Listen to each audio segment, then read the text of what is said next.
First up, Melvin Ingram, edge defender. He signed with the Dolphins, 1 year, $5 million deal. He played with both the Steelers and the Chiefs last year. What do you think about this deal and what he brings to the Dolphins? So the Dolphins are my second favorite team, and one of their biggest weaknesses has been pass rush because they have Emmanuel Ogba, who over the past 2 seasons has basically had the same exact stats pass rush wise, 9 sacks and 36 and 39 pressures. But after that, not much production in the pass rush game from them. So, I mean, adding in a veteran like Ingram just really helps out the team in every way possible because he might not get you the most sacks anymore like he did in his younger days, but still having that veteran presence to help out the young guys and to still be able to, rush the quarterback means a lot to this Miami team.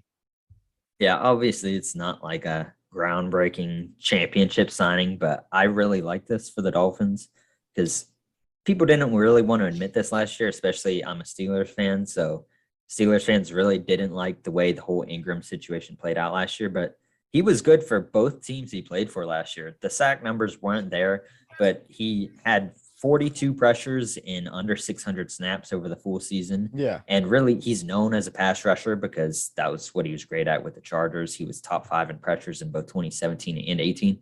But he's really good run defender, actually. He had the 3rd best run defense grade among all edge defenders last season, behind only Cameron Jordan and Von Miller. And he was still solid. I didn't even know that.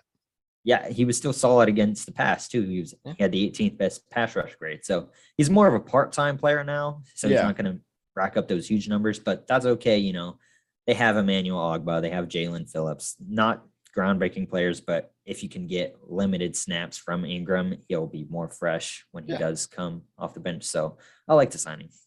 Yeah.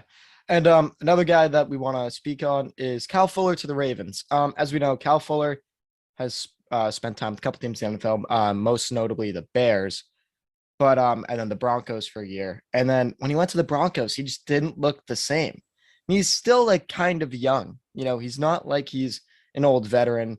He was in his I don't know, I don't remember the exact year of his career, but he was drafted in 2014, I believe. 2014, so heading into his 8th math. Yeah. But he just surprisingly just fell off out of nowhere. And he's now going to the Ravens. Deal numbers still have not come out. But I mean, behind Marcus Peters and Marlon Humphrey, it's a pretty good third corner to have. And for the Ravens, I'm never going to doubt them. Rehabilitating once great players, especially on defense. That's kind of what they do. And we always know they have the best off seasons, whether it's in the draft or free agency. And they've really revamped that secondary this offseason because they were terrible last year. They ranked 30th in pass defense DVOA. Granted, that was because Marlon Humphrey missed 5 games and Marcus Peters missed the entire season. So the guys they had, Anthony Averett and Brandon Stevens, played the most, and they got roasted a ton. So now adding those guys back from injury, adding Kyle Fuller, adding Kyle Hamilton and Marcus Williams in free agency, I would be surprised if they don't go back to having one of the best secondaries in football. Oh, yeah. I mean, we already know how Harbaugh is. He's a great coach.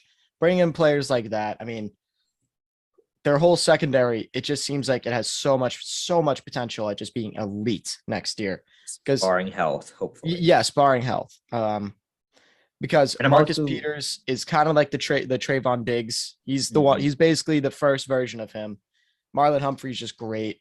Marcus Williams, we all know him for the one play, but he's one of the most consistent. Exactly. Yeah. He doesn't have the this high peaks, super athletic diving for interceptions, but he's just very consistent. He stays just great play all around. Kyle Hamilton, very, very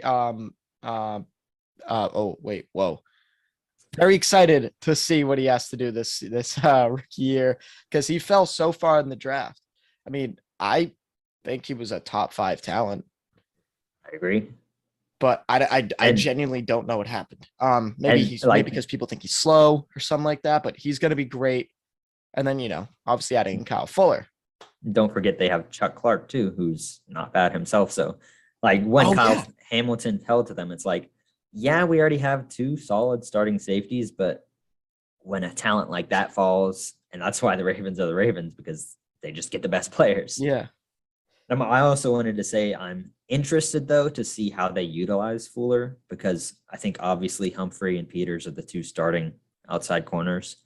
So you would think Fuller would be in the slot, but he hasn't really played in the slot much in his career. He's only played 351 snaps while he's played over 5,000 out wide.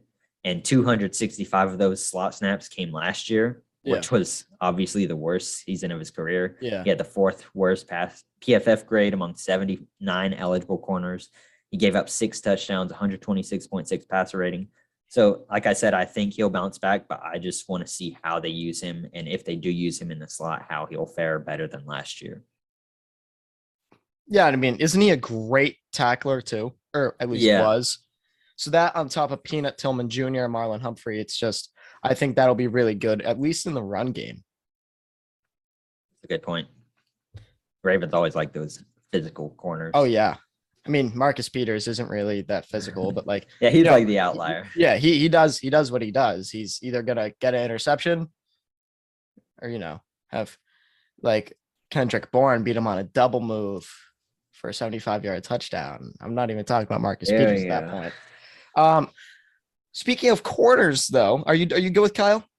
I'm good with Kyle. Superstar Jaire Alexander, 4-year, $84 million, 30 guaranteed, 30 signing bonus. I recently I literally yesterday made a video, the Aaron Rodgers trap, about how like quarterbacks, they take up too much money. You have to do it, but it's always detrimental to your team in the long run. It's not always just quarterbacks. I mean, Jaire Alexander, top 2 or 3 when fully healthy. But it's going to be very hard to get other pieces around him on defense when he's making that much money.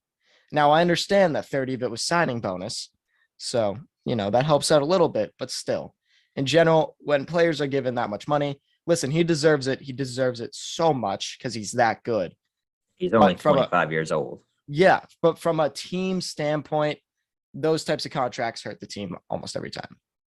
And I think we see like the Packers are the example of that this offseason because of what they had to do with Devontae Adams. Well, they were going to pay him. They gave him enough. They offered enough money, but he was just like, I don't want to play here. Yeah, exactly. But I think because they had to get rid of him, this is kind of why they were able to pay Alexander all this money. Yeah. I mean, they would have picked Adams over Alexander any day of the week. Yeah, I would too. Yeah. I think even though cornerbacks are very valuable, I think wide receivers probably at this point in time, 2022, probably the most valuable position in the NFL besides quarterbacks, at least if you have an elite number 1 wide receiver. Okay. Not like in general, because there's a lot of good receivers, but if you have that elite number 1 guy who can take over a game at any time, like you saw what Jamar Chase did for the Bengals, even though they still had terrible offensive line, it didn't matter because he was such a great dominant receiver. So, but I mean, the Packers, they still have a solid defense, and with Aaron Rodgers, they should easily win the NFC North. Where they go from there, I don't know. I would actually disagree with that. I think the Vikings have a good chance. See, I bought into the Vikings so many times, and I think they'll compete for a wild card berth, but I think unless the Packers stumble a lot, I don't see them competing for the division. Agree to disagree. I mean, I don't have the Vikings winning. I'm saying they could. So you're telling me there's a chance. Yeah, yes. But yeah, I mean, I like the signing for Jaire, and you have to do it, but it's just the Packers are notorious for this. Just everybody go watch Joe's video. Yeah, just signing. Oh yeah, the Aaron Rodgers trap. It's straight line NFL. That's only in the thumbnail. That's not the title. But like, it's just, I don't see the Packers doing that much. And like in the future, due to contracts like this and Rodgers and things of that nature. But the thing is,